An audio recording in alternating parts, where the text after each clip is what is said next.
कि हर सिल्क मचलती किरणों ने अब रूह शबे गम तोड़ दिया, अब जाग उठे हैं दीवाने, दुनिया को जगा कर दम लेंगे। ये अज़्म किया है हम सब ने, ये अज़्म किया है हम सब ने, इज्जत से जिए तो जी लेंगे या जाम शहादत पी लेंगे। औज़ु बिल्लाहि मिनश शैतानिर रजीम, बिस्मिर्रहमानिर रहीम। रब्बि इश्रह ली सदरी व यस्सिर ली अमरी वहलुल उक़दतम मिन लिसानी यफ़क़हू क़ौली। डाइस पर बैठे हुए मजलिस इत्तेहादुल मुस्लिमीन महाराष्ट्र के महासचिव जनाब अब्दुल नाज़िम साहब, बहन कृति डोंगरे, मेरे भाई यहाँ के जिम्मेदार लोग हैं जिन्होंने ये प्रोग्राम को ऑर्गेनाइज किया है, और पूरी मजलिस इत्तेहादुल मुस्लिमीन की चंद्रपुर की टीम, सामने बैठे हुए तमाम सामीन हजरात, और जहां तक मेरी आवाज जा रही है, मेरी आवाज को सुनने वाली मेरी माँ और बहनों, सबको अस्सलाम वालेकुम। आज चंद्रपुर में जो ये प्रोग्राम रखा गया है वो इसलिए नहीं रखा गया कि मजलिस इत्तेहादुल मुस्लिमीन का कोई लीडर यहां पर आए और वो भड़काऊ भाषण दे और यहां के हालात को जो है वो खराब करे, या आपके जज्बातों को भड़काने के लिए प्रोग्राम रखा नहीं गया, बल्कि इस प्रोग्राम को रखने की यहां सबसे बड़ी जरूरत और सबसे बड़ा मकसद ये है कि मुझको ये उन्वान बुरा लगता है, सर झुकाता मुसलमान बुरा लगता है, ऐ खुदा मेरी नस्लों को जिल्लत से बचा, गैरों के आगे हाथ फैलाता मुसलमान बुरा लगता है। आज मुल्क के हालात आप तमाम के सामने हैं।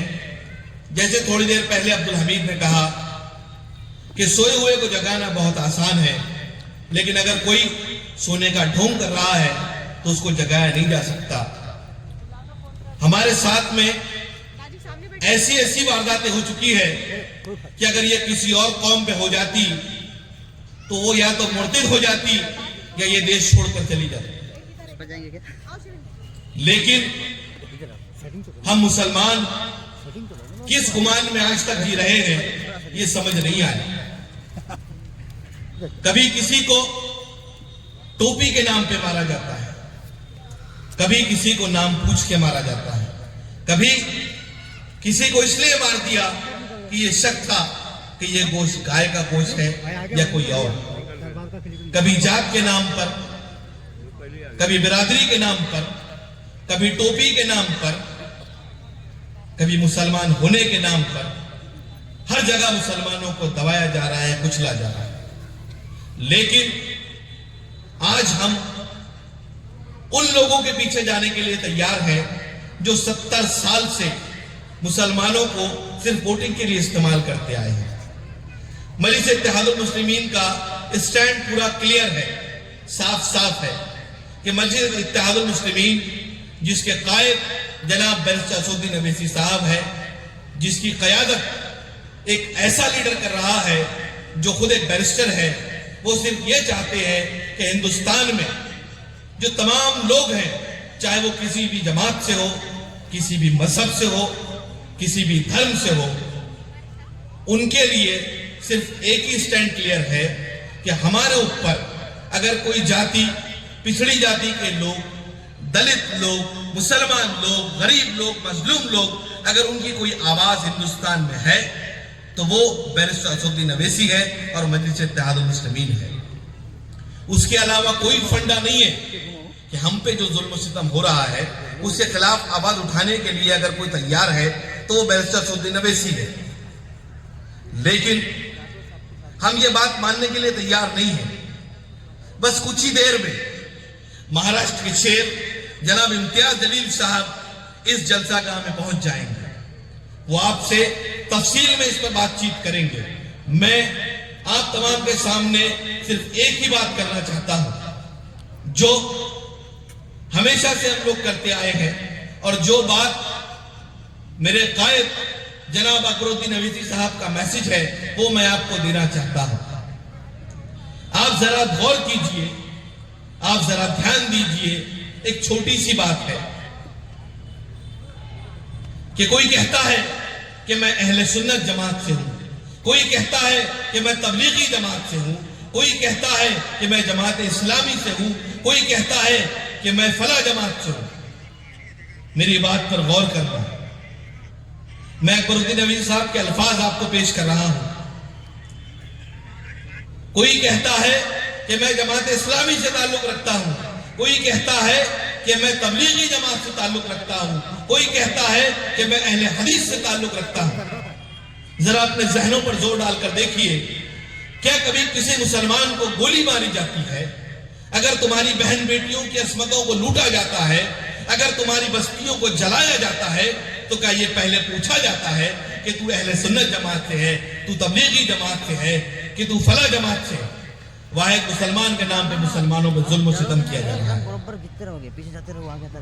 तो अकबरुद्दीन अवीसी साहब का आप तक एक ही मैसेज पहुंचा रहा हूं कि अपनी सफों में इत्तेहाद को पैदा करो, अपनी नस्लों में इत्तेहाद को पैदा करो, अपने बच्चों को पढ़ाओ, अपने बच्चों को सिखाओ, और अपने बच्चों को सियासी बेदारी अपने बच्चों के अंदर पैदा करो, ताकि तुम्हारे अंदर जो है बैरिस्टर असदुद्दीन अवीसी जैसे लीडर पैदा हो। तो यही चाहते हैं, यही मैसेज क्लियर है। मैं इस शेर के साथ में अपनी बात को खत्म कर रहा हूं। बस थोड़ी ही देर में जनाब इम्तियाज जलील साहब जलसा गाह में पहुंचने वाले हैं। जो लोग आसपास खड़े हैं उन लोगों से गुजारिश है कि यहां कुर्सियां खाली हैं, तो आप कुर्सियों पे आकर बैठ जाएं। मेरी गुजारिश है जो सामने लोग खड़े हैं उन तमाम लोगों से कि वो डाइस के पास आ जाए, कुर्सियों पे आकर बैठ जाएं। इस शेर के साथ मैं अपनी बात को खत्म कर रहा हूं कि हर सिल्क मचलती किरणों ने अब रूह शबे गम तोड़ दिया, अब जाग उठे हैं दीवाने, दुनिया को जगा कर दम लेंगे। ये अज़्म किया है हम सब ने, ये अज़्म किया है हम सब ने, इज्जत से जिए तो जी लेंगे या जाम शहादत पी लेंगे।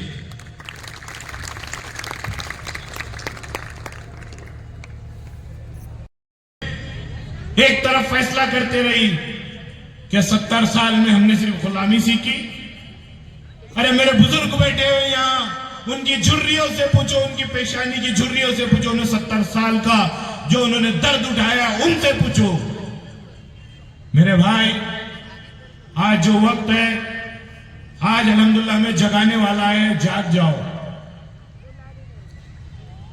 कैसा है? कहते हैं कि सो रहा है तो उसको जगाया जा सकता है, लेकिन जो ढोंग कर रहा है उसको जगाया नहीं जा सकता। जब अपनी आंख में उंगली जाती है तो जल्दी एहसास होता है। इसीलिए अभी वक्त है कि एक हो जाओ, अपनी सियासत को मजबूत करो, अपनी लीडरशिप को मजबूत करो। क्या सांसद में ऐसे बिल नहीं पेश होते जो तुम्हारे खिलाफ हो? क्या सांसद में ऐसे बिल नहीं पेश होते?